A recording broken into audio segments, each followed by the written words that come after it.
Children. तो दूसरा हमारा टिश्यू है ग्राउंड टिश्यू। ग्राउंड टिश्यू कहाँ पर पाए जाते हैं?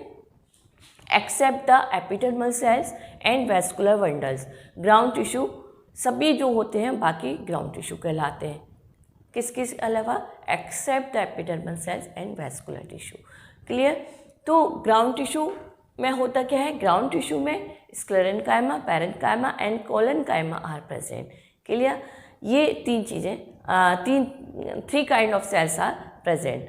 और जो ये पैरेन्काइमा सेल्स आर यूजुअली कहाँ पर पाए जाते हैं? Parenchyma cells are present in cortex, pericycle and pith of the pith and medullary rays. कहाँ पाए जाते हैं पैरेन्काइमेटस सेल?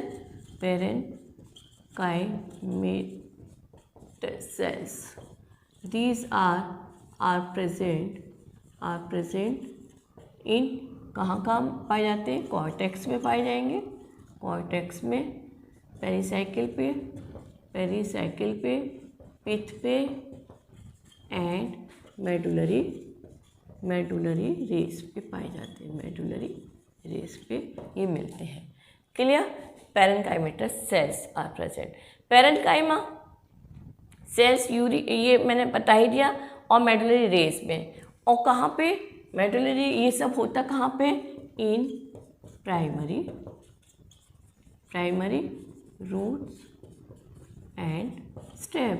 ये कहाँ पे पाए जाते हैं? In primary root and stem पे पाए जाते हैं। क्लियर? अब हम आगे देखते हैं ग्राउंड टिश्यू में। और हाँ, ग्राउंड टिश्यू जो होते हैं लीव्स में, इन लीव्स में, in leaves, ground tissues has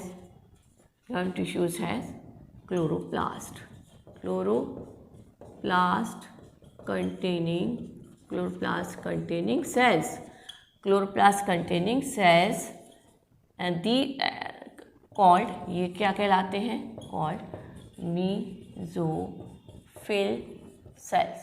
ये कहलाते हैं मेसोफिल सेल्स। ये क्या कहलाते हैं? मेसोफिल सेल्स कहलाते हैं। और ये क्या होते हैं? ये वाले सेल्स क्लोरोप्लास्ट कंटेनिंग सेल्स, ये होते हैं थिन वॉल्ड। इनकी दीवारें बहुत ही थिन होती हैं और थिन होती हैं। क्लोरोप्लास्ट इनमें भी होता है। मैंने जैसे आपको बताया कि एपिडर्मल सेल्स में ही स्टोमेटा पाए जाते हैं। स्टोमेटा के अंदर क्लोरोप्लास्ट होता है, क्लोरोप्लास्ट के अंदर क्लोरोफिल होता है which are responsible for the photosynthesis. इसी तरीके से ग्राउंड टिश्यू जो हम पढ़ रहे हैं, सेकेंड पार्ट किसका? टिश्यू सिस्टम का। उसमें जो ग्राउंड टिश्यू में भी कुछ सेल्स होते हैं जिनमें क्लोरोफिल मिलता है and these cells are called the mesophyll and these are the thin walled cells. Clear? तो third type of the tissues are found, it is called the vascular tissue, और जिनको हम कंडक्टिंग टिश्यू या conducting cells are present है। तो हम इसे conducting tissue भी कहते हैं। कंडक्टिंग क्यों? बिकॉज वेस्कुलर टिश्यूज में जाइलम एंड फ्लोएम, ये ही दोनों चीज़ें पाई जाती हैं। ओके, तो ये भी जाइलम एंड फ्लोएम, क्योंकि because only xylem and phloem are responsible to conduct the, xylem is responsible to conduct the water and minerals to. Xylem से वाटर मिनरल्स कंडक्ट होते हैं, फ्लोएम से फूड कंडक्ट होता है, किसमें? प्लांट्स में। इसी तरीके अब हम देखेंगे कि वेस्कुलर टिश्यू जो होते हैं, ये एक होता है डाइकोट स्टेम और एक होता है मोनोकॉट और डाइकोट स्टेम में क्या क्या अंतर होता है, ये टिश्यूज़ किस तरीके की से पाए जाते हैं। देखिए, डाइकोट स्टेम में जाइलम एंड फ्लोएम के बीच में क्या होता है? क्या पाया जाता है? कैम्बियम पाया जाता है। Cambium is present there, cambium, जिससे कि ये कैम्बियम ये है रेस्पॉन्सिबल फॉर सेकेंडरी ग्रोथ जो होती है स्टेम में, secondary growth only this when the cambium is present between the xylem and phloem, then it is responsible for the secondary growth. Monocot में ऐसा कुछ नहीं होता है और जिन वेस्कुलर बंडल्स में हम जाइलम और फ्लोएम को collectively we can call the vascular bundle. तो वेस्कुलर बंडल्स के बीच में when the cambium is present between the xylem and phloem in the vascular bundle, then the secondary growth is found there। क्या होता है? Secondary growth in vascular bundles के बीच में पाई जाती है। तब ये वेस्कुलर बंडल्स जो होते हैं ये कहलाते हैं, these are called the open vascular bundle. open vascular bundle, this kind of the vascular bundle is called the open। और इसी तरीके से मोनोकॉट में नो कैम्बियम इज प्रेजेंट किसके बीच में? Present in between xylem and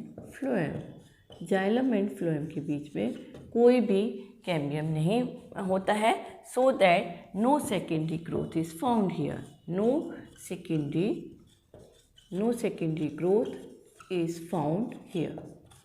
okay, तो ये अंतर है जिसमें डाइकॉट स्टेम और मोनोकॉट स्टेम है। इनको हम ओपन वेस्कुलर बंडल्स बोलते हैं। और जब यहाँ पे कैम्बियम जाइलम फ्लोएम के बीच में cambium is not present there, तो हम इस टाइप के वेस्कुलर बंडल को क्या कहते हैं? Close vascular. मैं वी पे शॉर्ट में लिख रही हूँ, वेस्कुलर बंडल्स।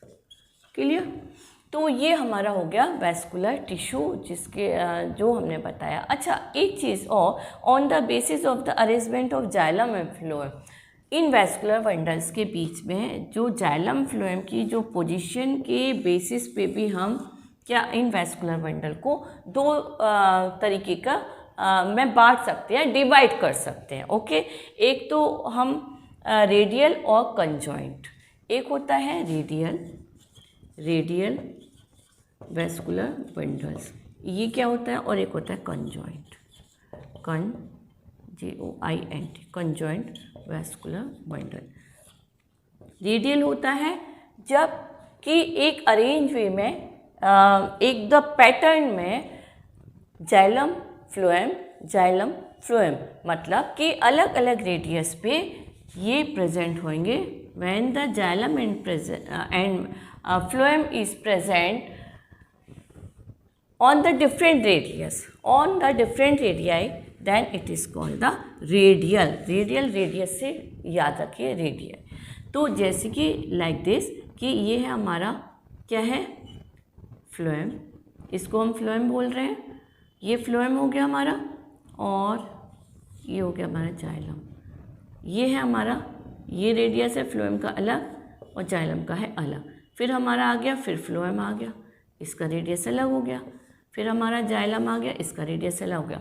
जब एक अरेंज वे में, मतलब पहले फ्लोएम फिर जाइलम फिर फ्लोएम फिर जाइलम, इस तरीके से अरेंज वे में जब ये अलग अलग रेडियस पे वेस्कुलर बंडल अरेंज होते हैं, then it is called the radial vascular bundle. Conjoint में क्या होगा?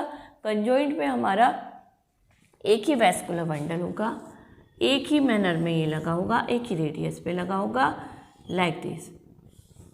These are the vascular bundle। मैं इसी तरीके से बता रही हूँ। और आउटर साइड में phloem is present at the outer side and xylem is present in the inner side. क्या है? Phloem is present at the outer side and xylem is present at the inner side. तो ये है conjoint, मतलब दोनों साथ में है, लेकिन पोजीशन फ्लोएम की आउटर साइड पे है, जाइलम की इनर साइड पे है। रेडियल में एक अरेंज वे में पहले फ्लोएम या पहले जाइलम फिर फ्लोएम फिर जाइलम फिर फ्लोएम, लाइक दिस। तो डिफरेंट रेडियाई पे ये सब लगे होते हैं, that is called the radial vascular system. And then it is all about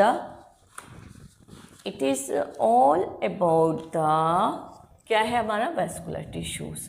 ये कैम्बियम की एक शेप में और बताना भूल गई आपको, like this. It is the cambium, the which is responsible, it is phloem which is responsible for the secondary growth, phloem and xylem. And it is cambium.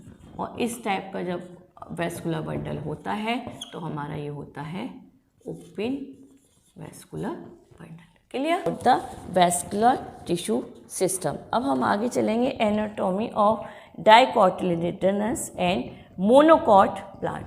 Dicot और मोनोकॉट की एनाटॉमी को हम देखेंगे आगे। तो चलते हैं आगे।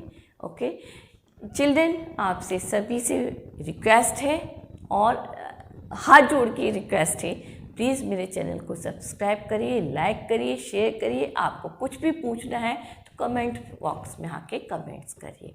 ओके और सारे जो अब मैंने एक पैटर्न अलग से किया हुआ है, जितने भी मेरे video related to 11th class है वो अलग है, रिलेटेड टू 9th क्लास है वो अलग है, related to 10th ICSE CBSE की जो मेरे बायो के लेक्चर्स हैं वो सारे अलग हैं। ओके तो इसी उम्मीद के साथ, इसी आशा के साथ मिलते हैं एक नए धमाकेदार वीडियो में। तब तक के लिए बाय बाय।